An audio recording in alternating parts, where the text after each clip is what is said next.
This is a run-through of a presentation that's going to be given for NEOPC on January the 9th, 2019, and it's an update on Windows 10, concentrating on the October update, which is 1809. My name is Bruce Brockman, and I am the presenter. Windows 10, this is an update focusing on update 1809, October of 18. This is a presentation done for NEOPC, Northeast Ohio PC Club, January 9th, 2019. This is a list that is available to club members on the club website. It is an active PDF, and these are all of the articles that were used in the production of this presentation, along with a couple of other interesting things in regards to current Windows 10. Anywhere in the presentation where you see a blue star, there is a corresponding link in this PDF.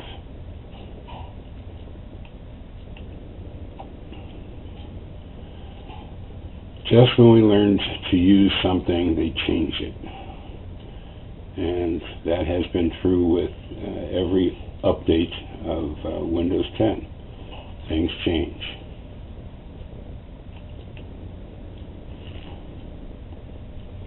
And we were told this is the last operating system Microsoft will ever build. Okay. The original release was July 29th, 2015. Since then, we have had 6 major updates, along with untold number of patches that have been sent.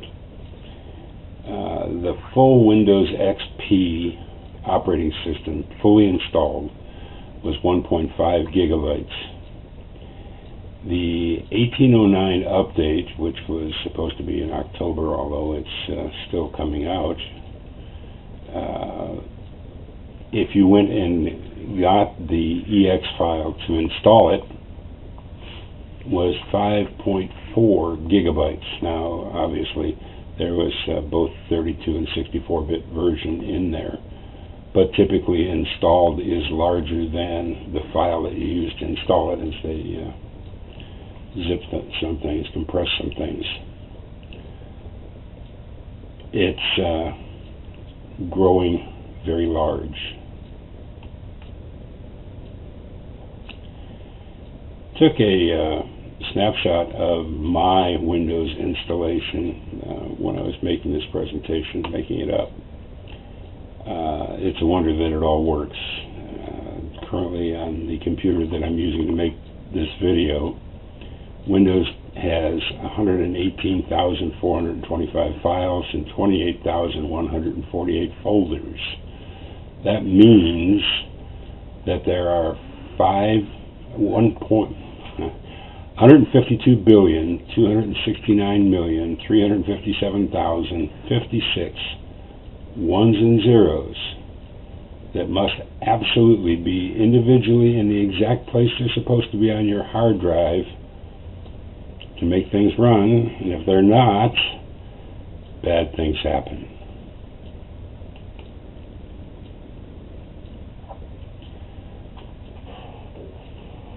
Three and a half years ago, we started Windows 10, and what do we know about it since then? Well, the road this far has been bumpy. Very bumpy for some of us. Microsoft got rid of 5,000 Windows testers just prior to bringing out Windows 10. So did you ever wonder who's doing that testing now? Microsoft takes their direction from their insiders, people that use computers like you and I use computers. I don't think so. This would be a typical insider with probably 10 different computers, all of which are probably more powerful than anything you or I are using. And as long as Windows fits what they have, Microsoft thinks that's just fine. So after those nerds get done giving direction to Microsoft, who do you suppose gets to do the real world testing? People that have a degree in computer science? Probably not. I think it's you and me. That's who gets to do the real testing on this. So, Microsoft will tell you this is the way it works. Their engineers put the build together to decide what things they're going to put in their updates. Then they send that to the internal organization at Microsoft and get feedback from them and make changes, and then they send it to the insiders, and they claim there are millions of those. Well, I'm an insider, and I have never done any beta testing for Windows 10. So I don't know how many of those are legitimate. But anyhow, after they get that input back, they supposedly make some changes, and then send it out to production for the average retail consumer. And sometimes it works, and sometimes it really doesn't. There are problems. So after the problem, she had tried all of the Microsoft solutions, and finally she found a solution of her own.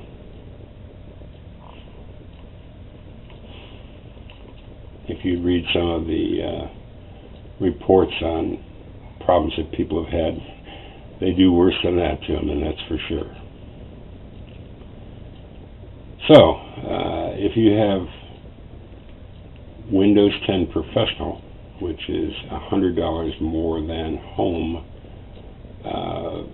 you can turn off these updates, and you won't receive the update until Microsoft considers it well tested and ready for business PCs, which generally happens about 4 months after it is rolled out to consumers. And they've all torn their hair out and hit their machines with hammers and whatever. And that means that most businesses probably won't get the October update until February and probably later, because there were many rollout problems with the October.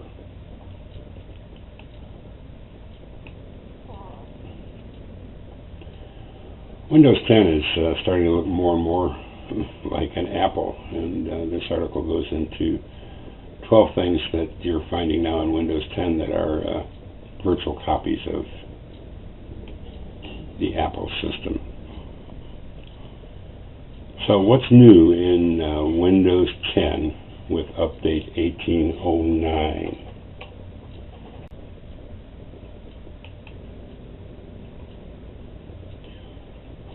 One of the,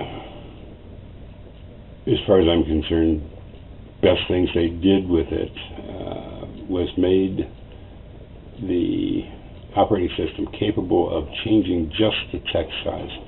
Now, forever you have been able to change the size of everything on the display, and you had your choice of 100%, 125, 150, and so on. But that changed everything.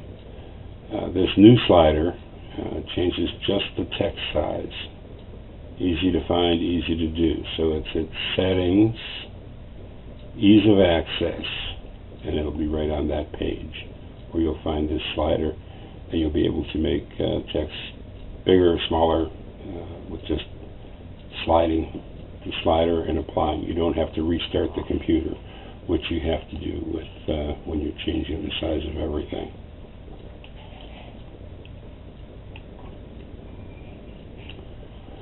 They've changed the search so that when you start to type into the search box, this window pops up.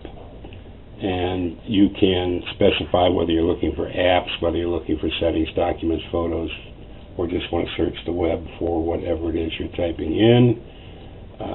It also allows you to open timeline from there, which is this little icon right here, which will show you what you've been working on over the last 30 days, actually. And you can click on those and go back to that particular point in time and start working again.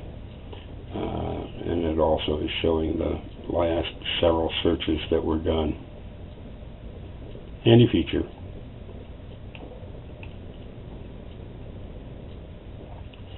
Cloud Clipboard and Clipboard History.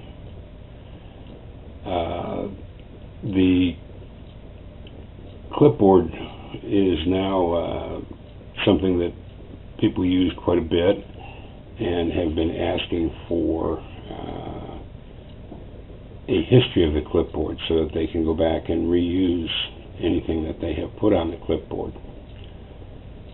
So they made a shortcut to it, which is the Windows key and the V key pressed at the same time, and on the right-hand corner, lower right-hand corner, pops up a window that says clipboard on it, and it shows what you have put on the clipboard.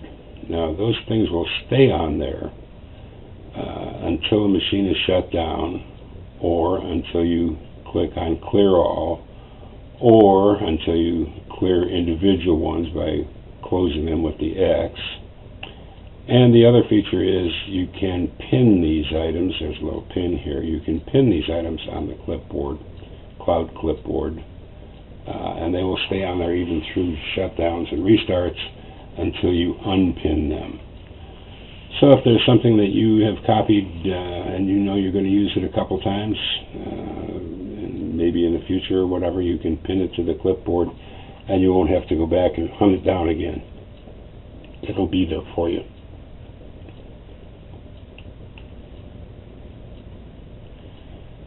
So, in conjunction with that, Microsoft has probably had 5 different screen capture programs that they've tried to use over the years. The current one that comes with 1809 is called Snip and Sketch. Now, it's actually an app, and you can open it from the app here, from your Start menu, or if you want to just capture, you don't want to open up your Start menu, and you see something you want to capture, you can push the Windows key, the Shift key, and the S key simultaneously. Not exactly handy, 2 hands is easier to do it with. And this little window will pop up all the way at the top of your screen, and that allows you to capture a rectangular area. You make it the size you want. You can draw around something and capture what's inside of what you draw around, or you can capture the whole screen. Just clicking on that puts that on your clipboard. You can paste it from your clipboard, or by clicking on it on the clipboard, the Snip and Sketch program opens, and you can save it to wherever you want to save it to, and you can make some modifications to it, sketching, adding text, whatever, to it at that point. Again, there's a star here, and we've got a page that will go into a little more detail if you, it really is pretty simple to use, but StorageSense. And StorageSense has been around, but this awesome new technology will automatically archive old, unused files in the cloud while getting rid of the local files.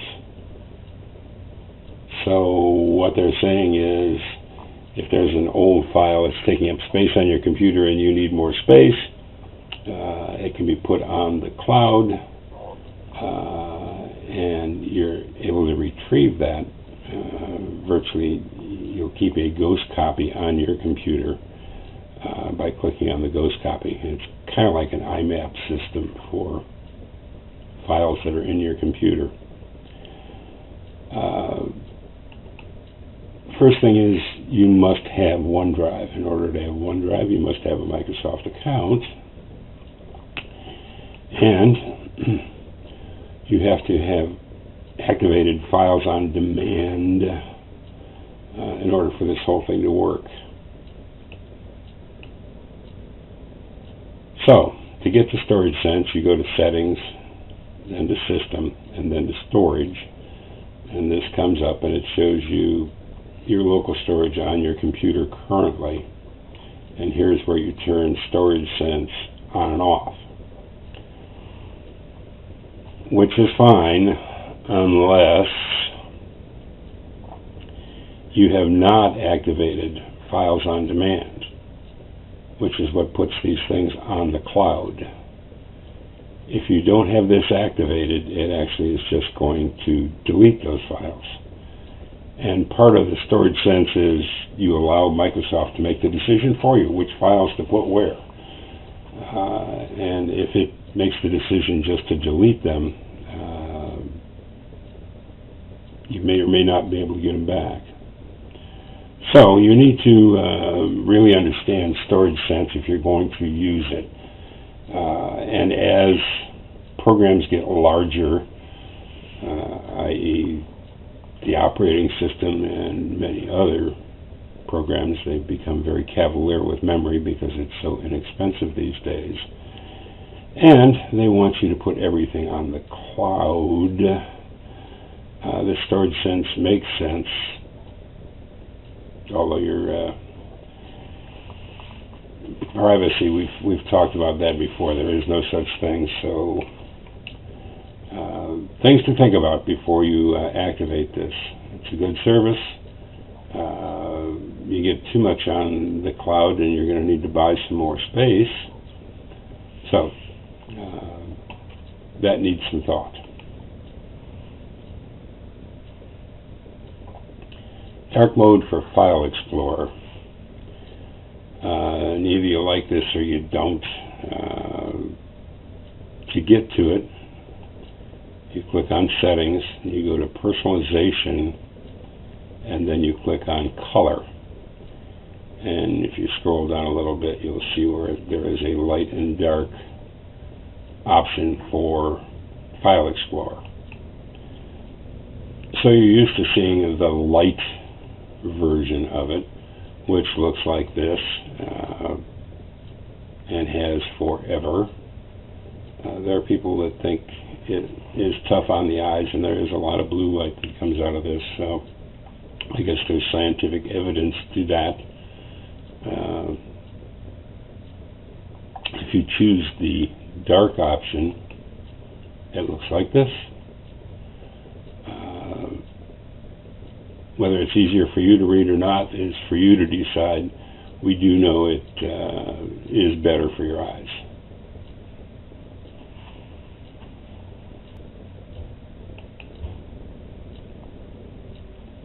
Your phone. So, Microsoft has figured out that they don't have a good option for people with phones, and a lot of computing is done on phones these days, so they want to be able to hook your phone to your desktop or notebook computer. They've developed an app that will do that indeed, and it works with both Android and Apple. You have to have a special no password Microsoft account in order to make this all work. You can text using your phone from your PC. All your pictures from your phone just automatically show up in your PC. You can send web pages from your phone directly to your PC where they're easier to see and read and maneuver. You need to determine whether that's useful to you or not.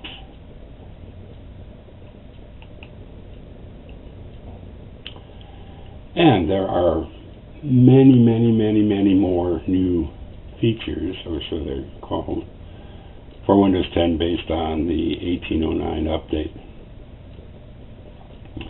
I'm going to run through.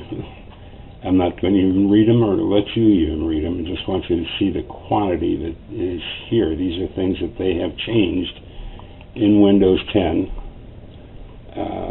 Some things they're eliminating things that are in 10.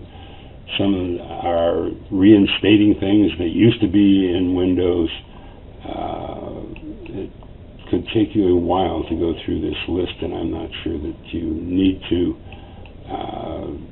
If you get stuck on something, you do a search and you'll find out that things have changed.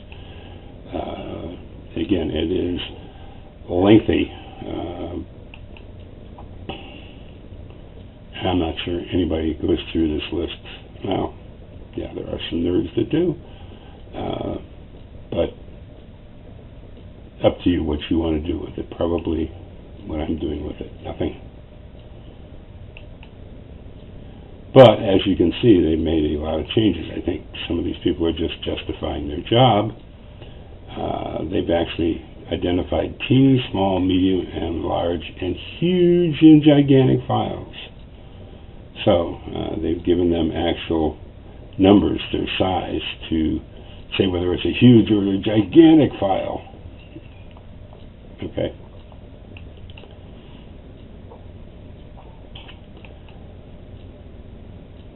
So, for each of the previous 5 updates, there are just as many or more of these incidental changes that have been made to Windows. Hard to keep up, folks. So, the question begs, is Windows 10 really, was it free? How is Microsoft going to make any money? And store apps and in-app purchases and so on. OneDrive storage, and they are definitely pushing to have you use more and more of OneDrive storage. Microsoft Office, and they've fixed that now, so you no longer can buy it. You have to have a subscription, and subscriptions is the way of the future. It's only a couple dollars a month, and look what you get. So, this page was taken out of a presentation that I made in July of 2015.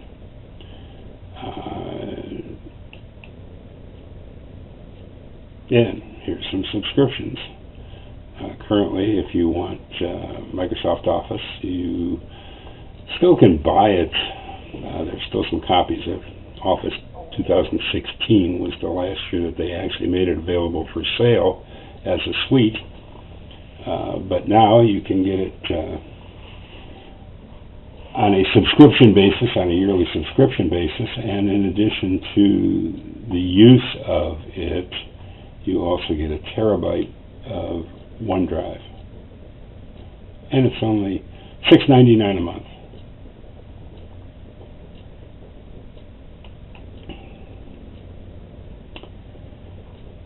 Windows Managed Desktop is coming, and if you want to get frightened, here's the article to read.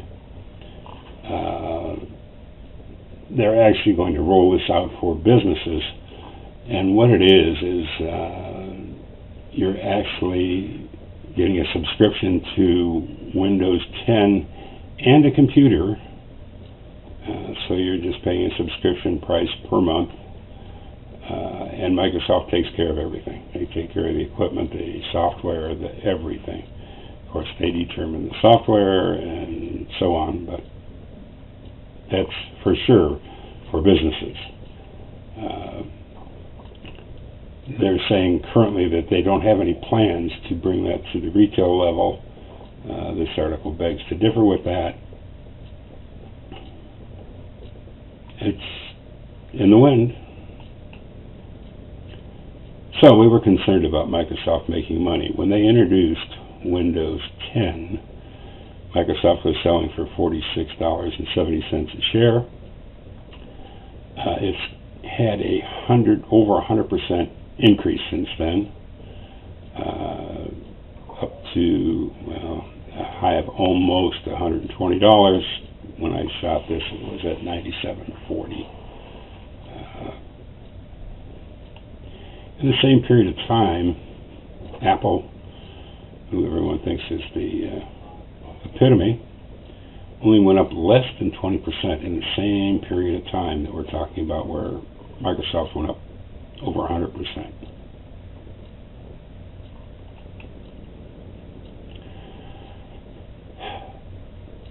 I've said in virtually all of my presentations, I think that Microsoft is leading us down a garden path, and their pot of gold is at the end of that path. The signs are all there. They continue on their march, and we continue to follow. So there were some major issues in 2018 for Windows 10. The day it was released, October 2nd, this article from the Redmond, which is where Microsoft is, was released. Windows 10 update process takes another bad stumble. They knew it when they released it, that it was not good, that it had problems. And the Windows 10 October update, still flawed, incompatible with some AMD GPUs. And this was 6 weeks later. And they still, well, they released another version in December. Not sure that they're totally happy with that yet. As long as you and I are doing the testing, they really don't care how long it takes. Because we got it for free.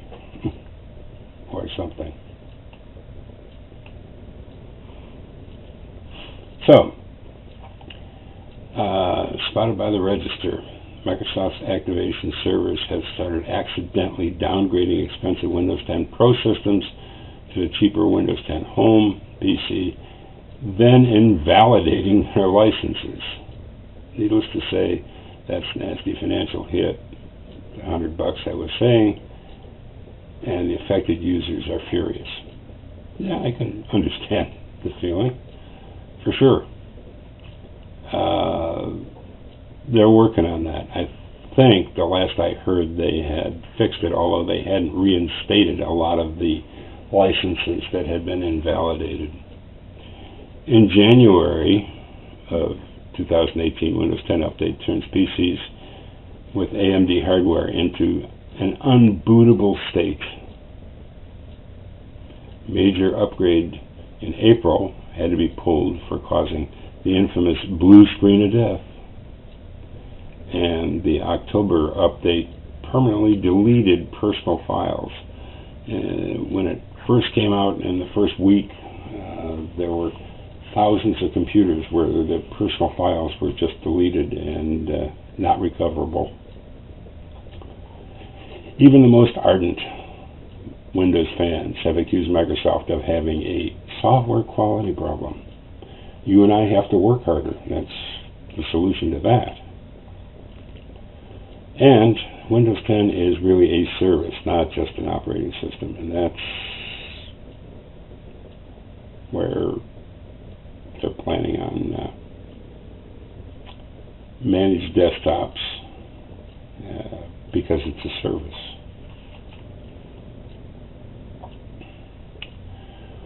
So I did a search for Windows 10 problems.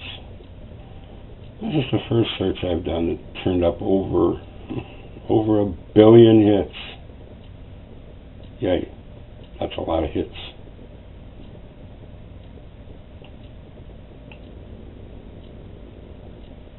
But the good news is,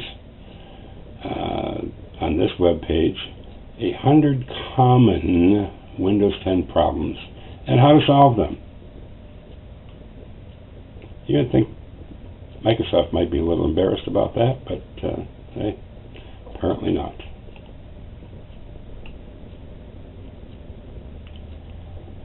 So I put this one up because it was a personal thing that I ran into.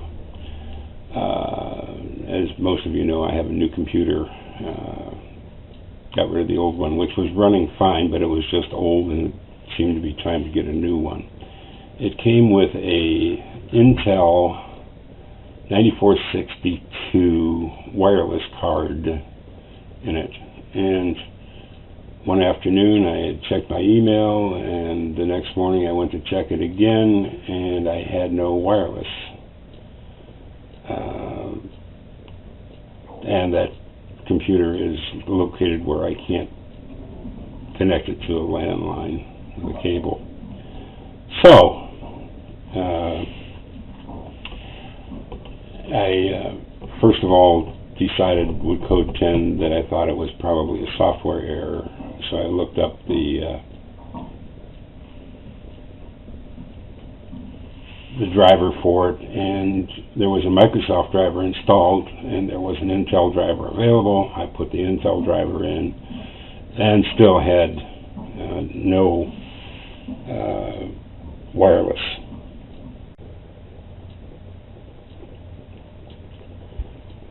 To make a long story short, I did obviously a search for code 10 with the part number, the Intel part number, and found 40,000 results, but not really. They were mostly about a product 9560.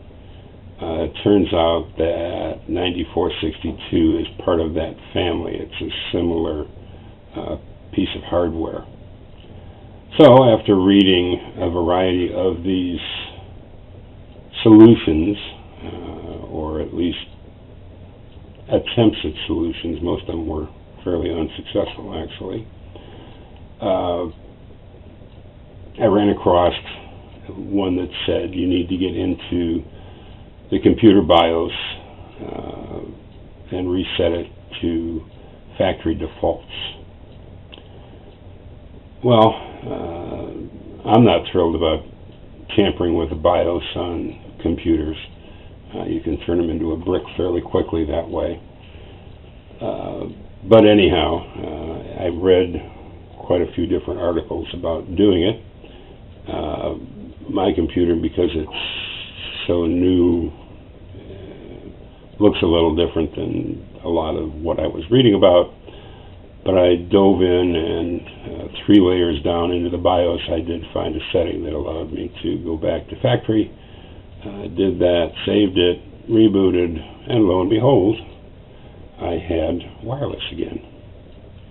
And it only took about 4 hours to fix something I have no idea. I had assumed that the Microsoft driver showed up and it quit working. I don't know. That it didn't work with that version of BIOS.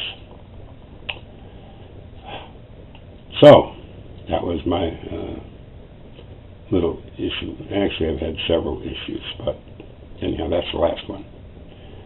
Before you have a problem, watch the following video suggestions and do a backup, create a restore point, and or an image. This is a video that I did back in October of 17, on backup and recovery for Windows 10. Not much has changed since then, and if you just follow through, you'll get there. It's on YouTube. You can. The link is on the PDF.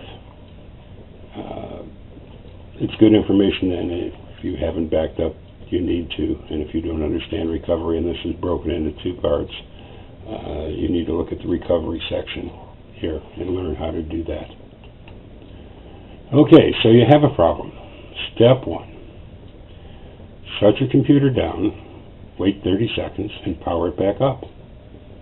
Be surprised how many times that takes care of minor issues anyhow, and some major ones.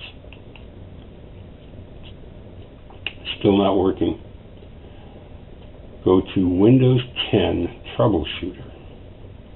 Now, Windows used to have a thing called Fix-It, and because 10 has become so complicated, they had to do something else. So to get to Troubleshooter, go to Settings, then go to Update and Security, and come down to Troubleshooter here. And over here you'll find a list, and you can scroll through this list. There are 16 items on this list. So if you're having a problem with your internet connection, you go here. If you're having a problem with your Windows Update, you go here. If you have a problem with Bluetooth, you go here, and so on. Keyboard is down here. So you run that particular troubleshooter, and it looks at the Windows system for that and determines if there's a problem that it can fix. And if it can't fix it, it'll tell you it can't fix it. But this is an easy way to fix a lot of 16 different problems. Again, it's at Settings, Update and Security, Troubleshoot. Still not working, that didn't fix it.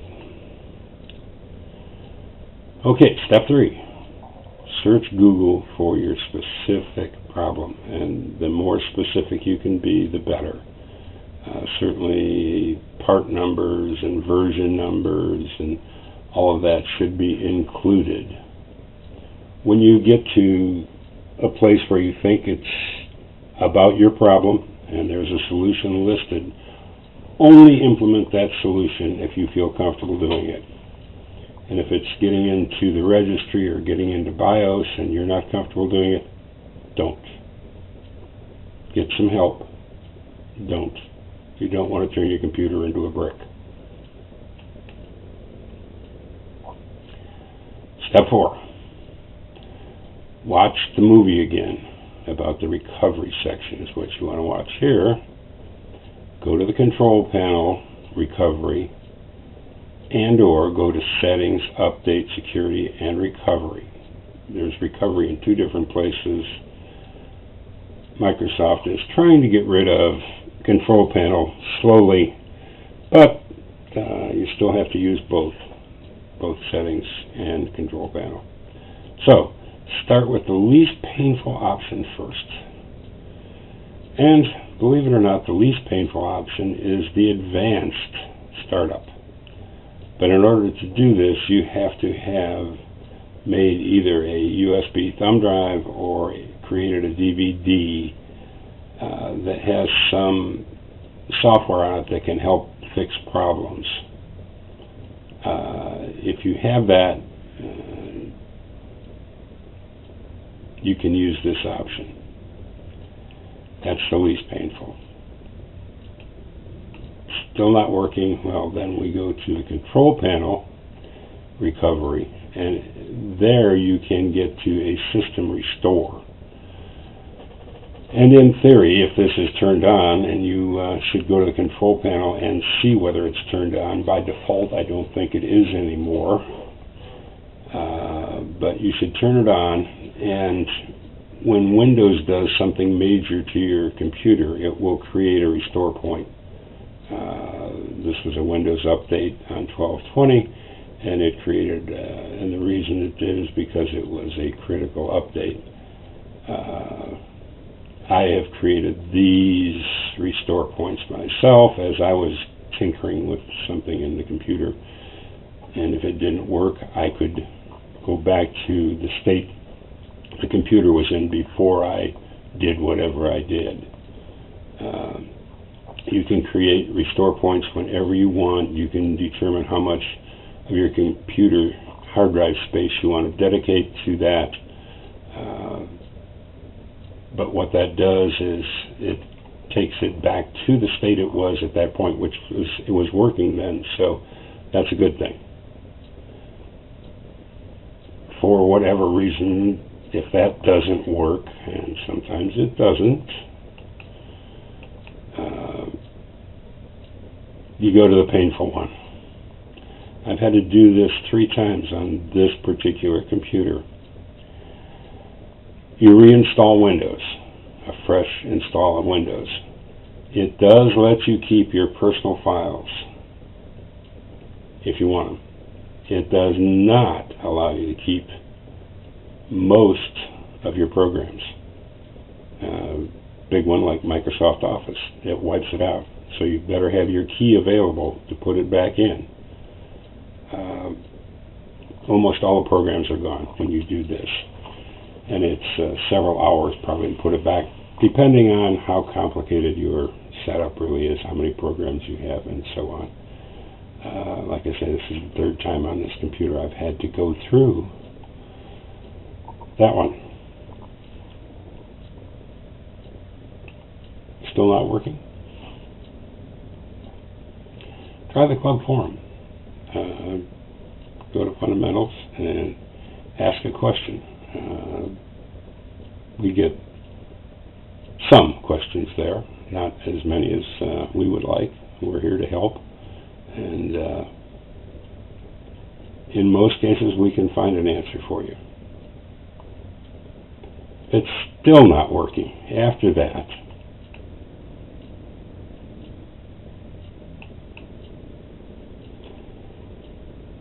It may not be the solution to the problem, but you sure won't worry about it as much.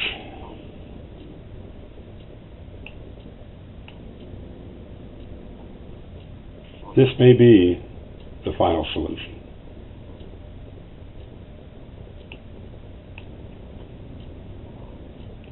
Again, this is available on the club website. This is active links. You can just click on these links and it'll take you to the articles about some of the things that were talked about in this presentation. And now we will take questions.